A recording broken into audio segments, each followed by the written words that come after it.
Reporting from Jerusalem for EndTimes.com, this is Brian Schrauger. My plan this week was to review the history and significance of Hanukkah. But then came the massacre at Bondi Beach in Australia, a slaughter of innocent Jews on the first night of Hanukkah, the Festival of Lights. Where's the light in such a time as this? Hanukkah, you may recall, is a holiday that, according to the Gospel of John, Yeshua himself celebrated. During the days that remembered unextinguished flames fed by oil that did not deplete, the light of the world himself was in the temple, atop the Temple Mount in Jerusalem. He was the light that, once again, Lucifer, the one-time light bearer, would attempt to extinguish in nothing less than death. An attempt that, 3 days later, spectacularly failed. Are you aware that Hanukkah is directly related to Daniel's prophecy about the Antichrist? In Daniel chapter 11, verses 21 to 35 are crystal clear prophecies about the antagonist of Hanukkah, Antiochus Epiphanes, a Greek king of the vast Seleucid Empire that on today's map encompassed Afghanistan, Iran, Iraq, Turkey, Syria, Lebanon, and Israel. Take a pause and note, in that same chapter of Daniel, after verse 35, the references to a man like Antiochus Epiphanes, but is not the same person. He is, in fact, the final end times Antichrist. What will the ultimate Antichrist look like? How will he conduct himself?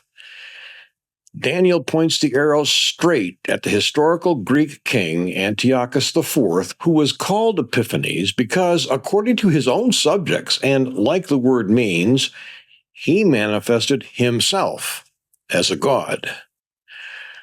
With an ambition to conquer the known world, Antiochus Epiphanes attacked the Greek Ptolemaic kingdom centered in Egypt.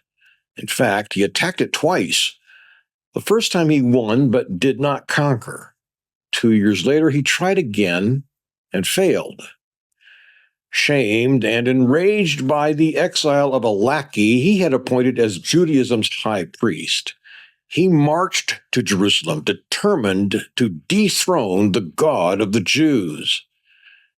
According to the non-canonical book of 2 Maccabees, when these happenings were reported to the king, he thought that Judea was in revolt. Raging like a wild animal, he set out from Egypt and took Jerusalem by storm. He ordered his soldiers to cut down without mercy those whom they met and to slay those who took refuge in their houses. There was a massacre of young and old, a killing of women and children, a slaughter of virgins and infants. In the space of 3 days, 80,000 were lost, 40,000 meeting a violent death, and the same number being sold into slavery. But there was still a small flame of faith. Several months later, and about 21 miles west of Jerusalem, there was a clan called the Maccabees, who, for the sake of God's honor, decided to take on an empire. Employing guerrilla warfare tactics, they retook Jerusalem and the temple 3 years later.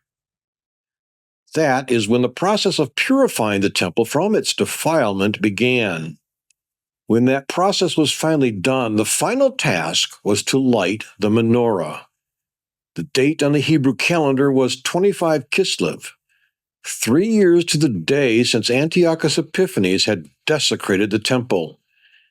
In that year, 25 Kislev is commonly thought to be the same as 25 December on the Gregorian calendar used by most of the world today. Oil used to light the menorah had to be ritually pure. The problem is that the portion of oil found that met this criteria was only enough for 1 day. It would take 8 days to purify additional oil to light the holy lampstand. Convinced it must be lit on 25 Kislev, that small portion of oil was used, and it lasted for all 8 days. The light of the world had been snuffed out, but 3 years later, to the day, it was resurrected. Ever since, those 8 days have been celebrated in what came to be called Hanukkah. 3 or 4 months before his crucifixion, before his life was snuffed out, the light of the world himself was at the temple on Hanukkah. His light, too, would be extinguished, but only for 3 days. With very few exceptions, Jews have never accepted Yeshua as their divinely promised Messiah. His shameful execution has always been a stumbling block. The Messiah they knew was supposed to be a conquering king, not a suffering servant. How could he be both? Still, there remains a flame of faith, the conviction that God's light can never be extinguished. Every year, and for 8 days, Jews around the world light a candle on the 9-stemmed Hanukkah menorah. Notably, the center candle of this special menorah, used to light each of the other candles on consecutive days, is called the servant candle. This year, on the evening of Sunday, 14 December 2025, Jews around the world celebrated the first night of Hanukkah with festivities of joy. One of the first celebrations was in Sydney, Australia, on Bondi Beach. As the sun began to set, about 2,000 Jews were at the famous seaside. Just before the sunset, just before the first day of Hanukkah began, just before the first candle of the huge Hanukkah was about to be lit, 2 Islamist men, a father and a son, opened fire on the crowd. For about 10 minutes, they carefully, repeatedly aimed and fired about 50 rounds, murdering 15 Jews, wounding more than 40. Men, women, children were gunned down, their lights snuffed out. In the middle of it, however, there was an unexpected light, and from a completely unexpected source. A bystander witnessing the slaughter, Ahmed al-Ahmed, an Arab Muslim, ran straight into the line of fire, tackling one of the shooters, taking his gun. Refusing to execute the terrorist, Ahmed himself was shot twice by the other gunman. Thankfully, he is expected to recover. In the aftermath, Zvika Klein, editor-in-chief of the Jerusalem Post, wrote this: "If there is a Jewish Nobel Prize for saving Jews, Ahmed al-Ahmed just won it." He continues, "On the eve of Hanukkah's first night, as families gathered on Bondi Beach to celebrate the Festival of Lights, gunfire tore through the crowd. Then, in the middle of chaos, one man did the unthinkable. Identified by Australian and international media as Ahmed al-Ahmed, a 43-year-old Sydney fruit shop owner and father of 2, he moved toward the attacker, wrapped him from behind, wrestled away the long gun, and forced the shooter to retreat. He was shot and hospitalized, but his split-second decision is widely credited with preventing even greater carnage. There is something profoundly Hanukkah about that moment. Not because Ahmed is Jewish, he's not. And not because heroism belongs to any one people or faith. It is Hanukkah because Hanukkah is the insistence that light is not a metaphor.